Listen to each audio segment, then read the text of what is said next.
I didn't leave because she cheated. I left because she finally said out loud what I'd been trying not to hear. It was her aunt's backyard on a warm Saturday in late June, the kind of day where the air smells like charcoal and sunscreen. Her family called it the annual cookout, like it was a holiday.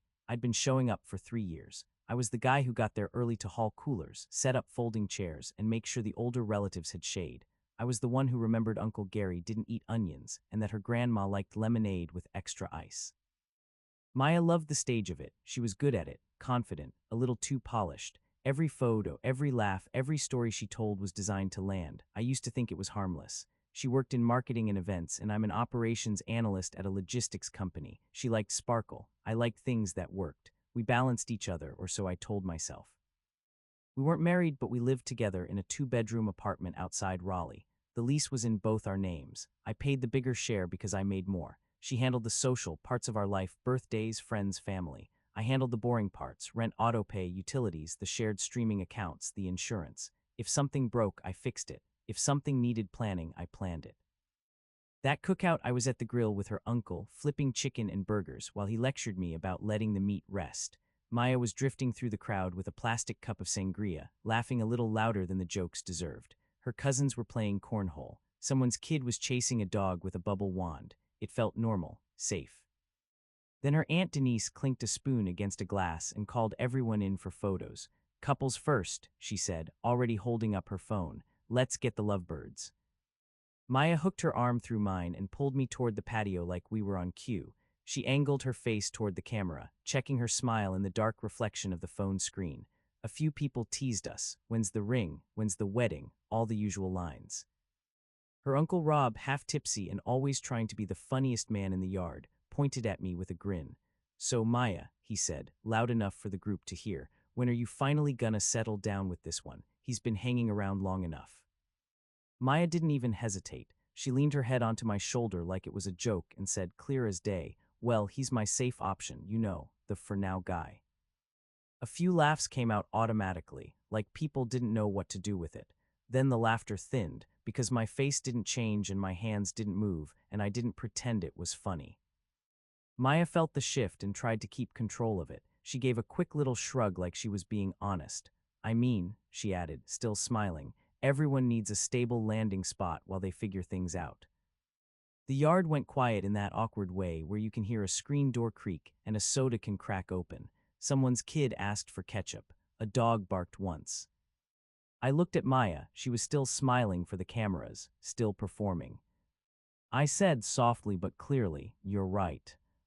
Then I took my hand out of her arm, handed her Aunt Denise my paper plate like it weighed 100 pounds, and walked straight through the side gate to my car. No speech, no argument, no how could you. I didn't slam anything. I just left. By the time I got to the end of the street, my phone started lighting up on the passenger seat. I didn't answer while driving. I pulled into a grocery store parking lot, turned the engine off, and sat there with both hands on the steering wheel like I was waiting for my heart to catch up. At 3:12 p.m., Maya, where are you going?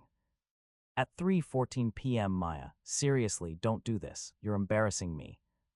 At 3:18 p.m., Maya, it was a joke. You're being dramatic. I stared at the word dramatic and realized something very clean and very final. There was no version of this where she said, I'm sorry, that was cruel, not first, not naturally, not without strategy. I drove home. Our apartment was quiet and smelled like the candle she always lit before guests came over. I walked through the living room and looked at our shared life like it belonged to two strangers. The throw blanket she picked, the framed print I didn't care about, the little bowl for keys by the door. I didn't rage clean. I didn't throw her things in the hallway. I did what I do when systems fail at work. I pulled up the list. First, I opened my laptop and changed the passwords on every account that was under my name, not to punish her, to protect myself. Email, bank, the utility portal, the renter's insurance login, the grocery delivery app where my card was saved.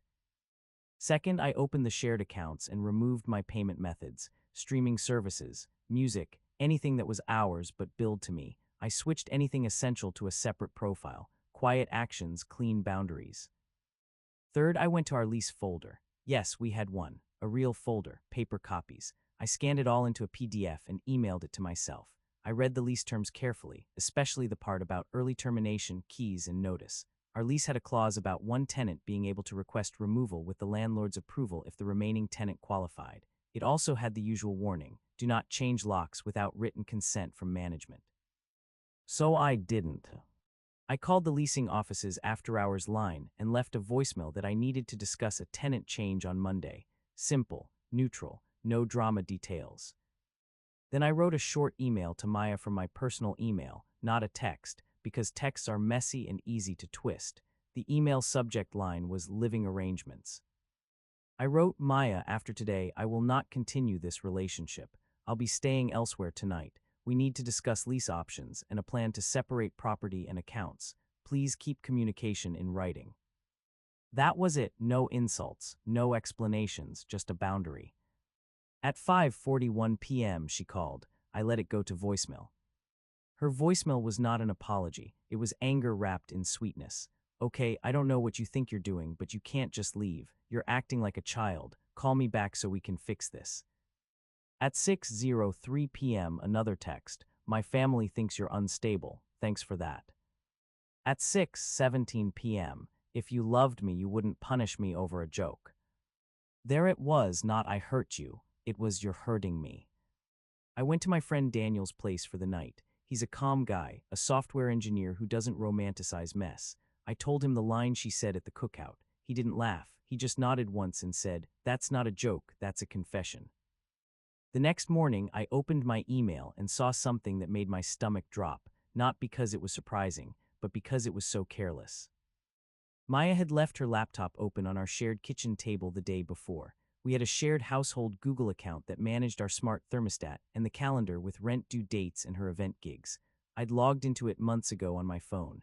That shared inbox was tied to the apartment Wi-Fi and the smart devices. It was a normal setup, the kind couples do.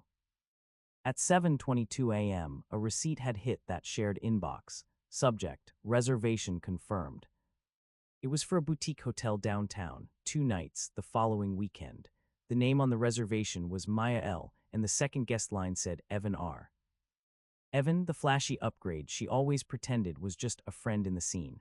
The guy with the leased BMW, the loud watch, the constant Instagram stories of whiskey glasses and rooftop views. The guy she said I was paranoid about when I noticed he commented on every picture she posted. The receipt wasn't hacked, it wasn't snooped. It was sitting in a shared inbox we both used for household stuff, visible like any utility bill. I forwarded it to my personal email and saved a PDF copy. Then I left it alone. I didn't send it to her. I didn't post it. I didn't confront her with it like a courtroom drama. I just let it sit in my file because I knew something important. I didn't need to win. I needed to exit clean. On Monday at 9:08 a.m., I met with the leasing office. I brought my pay stubs because that's what they ask for when one person wants to take over. I said calmly, we're separating. I'd like to be removed from the lease. If she qualifies on her own, great. If not, I'm willing to pay my share of the early termination fee to end it. The property manager, a woman named Carla who had seen every kind of breakup, nodded and slid paperwork across the desk. You'd both need to sign, she said, or she can apply to qualify alone. If she can't, you're both still responsible. I said, understood. Please email me the options and the amounts. Carla did in writing, with numbers, with dates. That email was another receipt. That afternoon at 2:36 p.m., Maya finally sent a message that looked like an apology on the surface. I'm sorry you feel hurt. Not I'm sorry I hurt you, sorry you feel, the classic. At 2:40 p.m. she added, you really left me in front of everyone. That was cruel. At 2:44 p.m., can we talk in person like adults? I replied once, we can communicate by email. I met with the leasing office. I will forward options. Her next move was control. At 3:02 p.m., if you don't come home tonight, we're done. I stared at it and almost laughed, like she had the authority to end something she already ended in that backyard. I forwarded Carla's email to Maya and wrote, Option A, you apply to qualify a loan by Friday. Option B, we both sign early termination with fee split. If you prefer option A, you need to submit your application. If you prefer option B, we sign next week. She didn't respond to the options. She responded to my tone. At 3:19 p.m., why are you being so cold? You're acting like I'm some villain. I didn't answer. That's when the side characters started. Flying monkeys, people who do someone else's emotional labor because it's easier than facing the truth. At 5:11 p.m., her cousin Jenna texted, "Hey, Maya's really upset. I think you misunderstood her. She was just being honest in a playful way." At 5:23 p.m., her friend Tasha messaged me on Instagram, "You didn't have to humiliate her. She's been crying all day."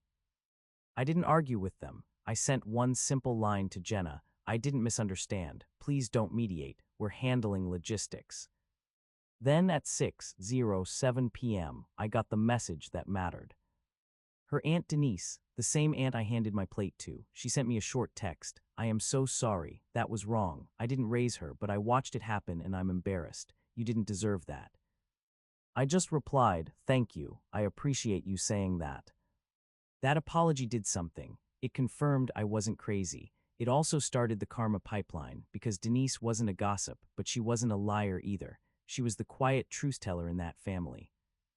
2 days later, Maya posted a story on Instagram, a black screen with white text. "Sometimes the trash takes itself out." Then a second slide, "Pray for me. Narcissists don't like losing control." I didn't respond. I took a screenshot for my records because when someone starts labeling you publicly, you protect yourself, quietly. Daniel saw it too. He sent me a simple message, "Keep everything, stay calm." That week, Maya applied to qualify for the apartment alone. She didn't tell me. Carla did. Carla emailed, "Maya has submitted an application. We will notify both parties of the result." On Friday, the answer came, denied. Her income was too inconsistent without a cosigner. Her marketing job was part-time, and a lot of her money came from freelance event work. Carla wrote, professionally, "At this time, Maya does not meet the income requirements independently." Maya's next message came at 12:18 p.m. "So you're really doing this. You're going to make me homeless." There it was again, not her choices, my fault. I replied, "You're not homeless. We have option B. We can sign early termination. I will pay my half. We can schedule a time at the leasing office." She didn't want option B. Option B was reality. She wanted option C, me coming back and pretending. That night she showed up at Daniel's apartment, not pounding, not screaming, just standing outside like a sad movie scene, mascara perfect, voice trembling just enough to be convincing. Daniel didn't let her in. He cracked the door and asked politely, "What do you need?" She said, "I just want to talk to him." Daniel looked at me over his shoulder. I shook my head once. He said, "He's asked for communication in writing." Maya's eyes hardened for half a second. Then she softened again, the performance switching channels. "He's making me the villain," she said, loud enough for me to hear, "all because of one joke." I stepped into view, but stayed behind the threshold, keeping the door between us like a boundary in physical form. I said evenly, "This isn't a conversation. Email me about the lease, that's all." She tried to push emotion into it. "Are you really throwing away 3 years over words?" I said, "Words are how you told the truth." Her face shifted. "You're not perfect," she snapped and then caught herself. "I mean, you can be so rigid." I nodded once like I was hearing a weather report. Email. I stepped back. Daniel closed the door. The next morning, I got a long email from Maya with no subject line. It was a full story where I was cold, I was distant, I made her feel unseen, and Evan was just someone who actually listens. She ended it with, "I didn't mean it like that, but you leaving like that proved you don't fight for me." I replied with one paragraph, "We will proceed with early termination. I'm available Tuesday at 10:00 a.m. at the leasing office to sign. After that, please direct any necessary communication to email only." Tuesday came, we met at the leasing office, a publicish place with cameras and witnesses and people who don't care about your drama. Carla sat us down with the paperwork. Maya tried to cry softly at the table. Carla didn't look up. She just pointed to signature lines. Maya leaned toward me and whispered, "If you sign this, you're really leaving me with nothing." I whispered back calm, "You'll be fine, you're resourceful, you said so." She looked like she wanted to argue, but the setting didn't support it. No audience to charm, no family to rally, just forms. We signed, we paid our halves. Carla gave us copies, written, dated, stamped. After that, I did the last logistics like a checklist. I opened a new bank account and moved my direct deposit. I removed my card from the grocery app. I changed my mailing address. I turned off shared access to the smart devices. I emailed Maya a short list of items I'd be picking up and asked her to leave them in a box by the door at a scheduled time. I brought a friend, not as muscle, but as a witness. When I arrived, the box was there. So was Maya, standing in the hallway like she'd rehearsed it. She tried a new angle. Evan and I, it's not what you think, she said quickly. I didn't ask, I didn't care. She rushed on anyway. He's intense. He gets jealous. He doesn't like me talking to people. He says you're trying to control me by leaving. I almost smiled at that. The irony was so clean it didn't need commentary. I said, then you should make choices that match what you want. She stepped closer. I just need you to be the bigger person. Help me. There it was, recruit me as rescuer, turn me into a safety net again. I picked up my box. No, I said, simple, I'm not your backup plan. Her voice sharpened, so you're just going to abandon me. I met her eyes, I'm going to live my life. I walked away. A month later, it was my company's holiday party, not fancy, just a catered dinner in a hotel ballroom with name tags and awkward small talk. I went because my boss asked me to be there for a team recognition thing. I wore a simple suit and stayed near coworkers I actually liked. Halfway through the night, I saw Maya across the room. My stomach did that old reflex, like my body remembered the pattern even if my brain didn't want it anymore. She was on the arm of Evan, the flashy upgrade himself. He looked exactly like his photos, sharp hair, loud watch, restless eyes scanning for competition. Maya looked tight, not happy, like she was holding her breath. She spotted me and her face lit up with relief for half a second before she masked it. Evan noticed and followed her gaze. His jaw clenched. He leaned in and said something to her. She flinched in that small way people flinch when they're trying not to. A coworker beside me asked, "You okay?" I nodded. Maya walked over alone. Evan stayed back, watching like a guard dog.